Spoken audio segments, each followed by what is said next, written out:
ourselves, why do we ever die?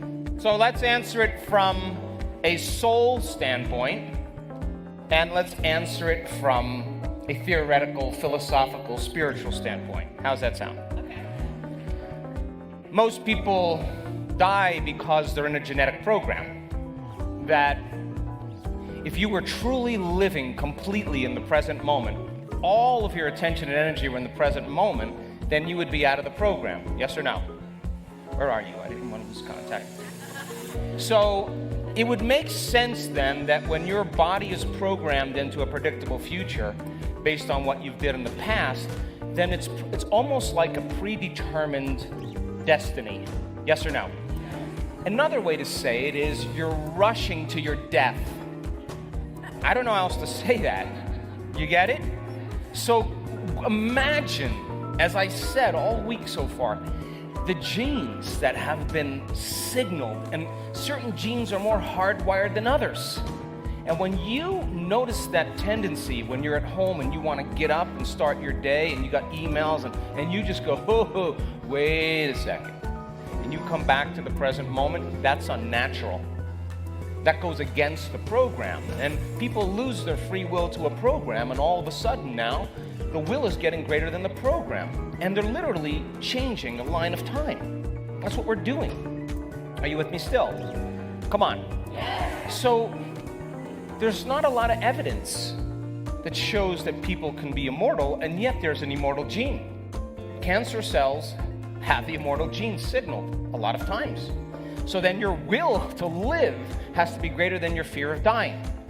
Are you with me still?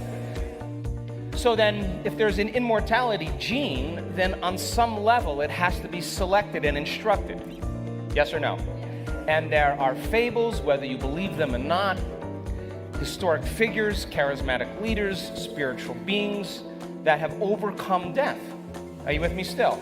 Now I'm sure, here we go, my mother's gonna love this.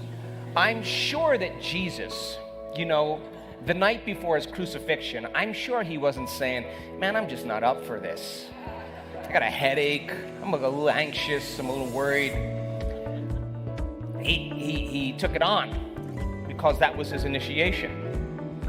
But I came across a book many years ago, a series of books called The Life and Teachings of the Masters from the Far East. Have you read that book? I can tell you have. And it was about a researcher named Beard Spalding who went to the Himalayas. And he was looking for the masters in the Far East. And I was just in my early 20s, and I don't know, I guess I was just hot pursuit of all of that. And I read the book, I couldn't stop reading it. I read them once and twice and three times because these were the masters that really lived in the Himalayas. They didn't need to be in social consciousness, and they would appear in one place and disappear, and they would all trek across, and then the guys would trek across for 2 days, and the other guy would already be there. And he'd say, oh, I just took my light body over there. I'm just laying down at home. I started going, wow, what is this? Now, it would require then someone who has actually accomplished it to be able to teach it, because they would know the journey. Yes or no? And it would have to be ascending to greater levels of energy. And theoretically, when all that energy is sitting right in that pituitary gland, and all that energy is in your brain, of all the historic figures of the light around their head, I mean, that's when you're transcendent. Your divinity is greater than your humanity. Are you with me still? So theoretically, there's a gene for immortality, but it's got to receive the right signal. Now, I don't think that signal is going to be chemical. Just saying that the 98.5% of all those genes that can be selected and instructed, my theory is it's going to have to become acted by electromagnetism, a greater frequency than matter, because it makes sense then a coherent signature of energy is going to be greater to change matter than matter changing matter. Chemistry is slow frequency of matter changing matter. Are you with me still? And there's little antennas on receptor sites that pick up the frequency of the chemical as it gets closer, and then the flower just kind of changes, and there's a lock and key phenomenon that goes on. It's a vibrational match, but it's very slow frequency. But the receptor sites on the outside of the cells happen to be 100 times more sensitive, in some references 200 times more sensitive to electromagnetism than to chemistry. Are you with me still? So nature has a principle called endowment. You know what endowment is? Nature doesn't waste anything. If you don't use it, you lose it, and that's evolution. And yet we have these big brains, we got this storehouse of DNA, and yet we haven't tapped into it. Would you agree? So then if the signal is more energy and it's coherent energy, and the person is raising their frequency and they're above their reactions to their environment, they've mastered fear. They would be out on that course every day until they walked across it with no fear at all. Eyes open, eyes closed. That's just what they would do. Do you understand? But they would need a hierophant. They would need a teacher. They would need someone who crossed that same path to be able to instruct them. So then the soul kind of works intimately with our DNA, because at the end of your life, when you die and you leave your physical body, you're a conscious sovereign being, and the divine has to get to know how you did. So you as a consciousness, the soul goes, take a seat. Let me just show you the show that we've been watching the whole entire time. And the soul plays back the entire life. But the thing is that you're not only experiencing it as you're observing yourself, and you're experiencing the feelings of how you're affecting everybody else. And all of a sudden you have these tremendous insights like, oh, that didn't go so well. Or you see that you keep making the same unconscious mistake. And I don't know about you, when I see myself making the same conscious mistake, sooner or later I want another shot at it. And so the soul goes, well, you want to go? Let's go. And you as a conscious being say, I got to go and take care of that. Are you with me still? So you descend back into density. You forget who you were so that you can come back and do it again. And your whole life may be for that one moment where you have to make a different choice. That one moment where you have to decide. Are you with me still? And if you make the choice and you evolve, then of course the experience then begins to change your genetic expression. Are you with me still? And now the soul retires that into wisdom, and it keeps it. And that's what you're taking back to the unified field, back to singularity. What you don't own and don't master still has to be dealt with. So then the soul says, okay, let's look for a a woman that comes from, that would be in a middle-aged, a middle-class family, and half Hispanic, half white. Newark, New Jersey would be a good place, and I don't know why I'm making this stuff up.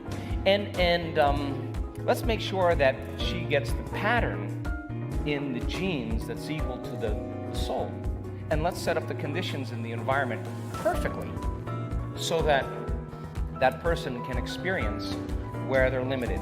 Now, if the person is unconscious, then it would make sense then that the person would want to experience what the other person experienced, so the soul can go, whoa, I'll never do that again.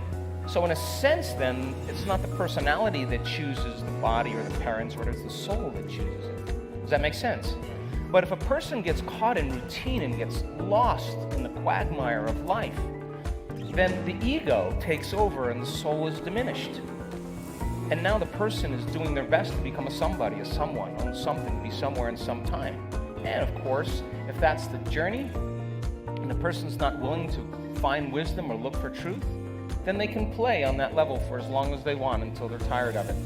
And when they finally get bored with it, they'll want to choose something else. And eternity is a long time, wouldn't you agree? So then the soul then says, okay, here's the options, probable lines of time. There are probable lines of time that are more probable than others. And there is a probable line of time for living in the same body and raising your frequency to the point where you can go wherever you want with your body. That's the ultimate, yes or no? And you can whip bread out of nothing, and you can be in two places at once, and you can be on the be in an alternate universe and have a whole life there, and you can be dimensional. That's the freedom of when you've mastered yourself and you've mastered the conditions.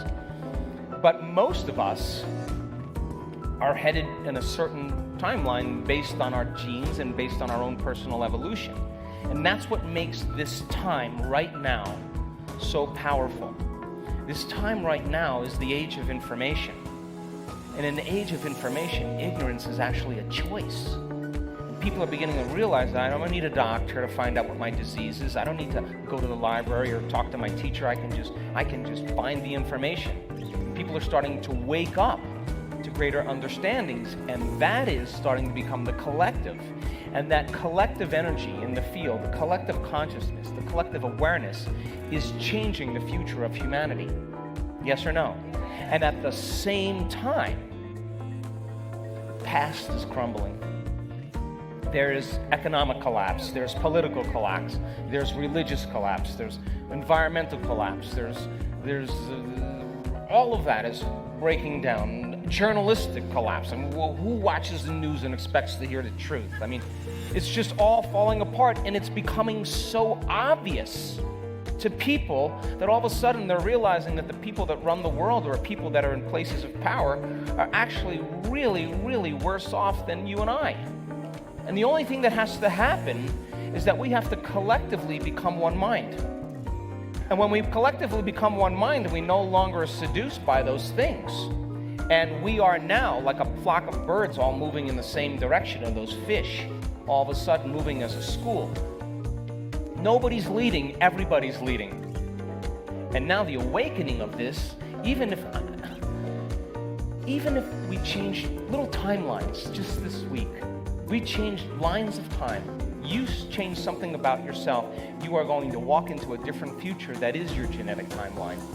And now you're bumped off course. You just got to be willing to stay in the unknown and be comfortable with it. And that's when you're at your greatest. Are you with me still? Yes. So we're moving towards that point where more and more things are becoming more difficult to predict as the old collapses. And all of a sudden, the leaders that run the world are being exposed. And now people are starting to unify and saying, I don't believe anything any longer. What do I do believe in? I believe in me. What do I do believe? I believe in you, because we're a tribe now. We're a mini culture.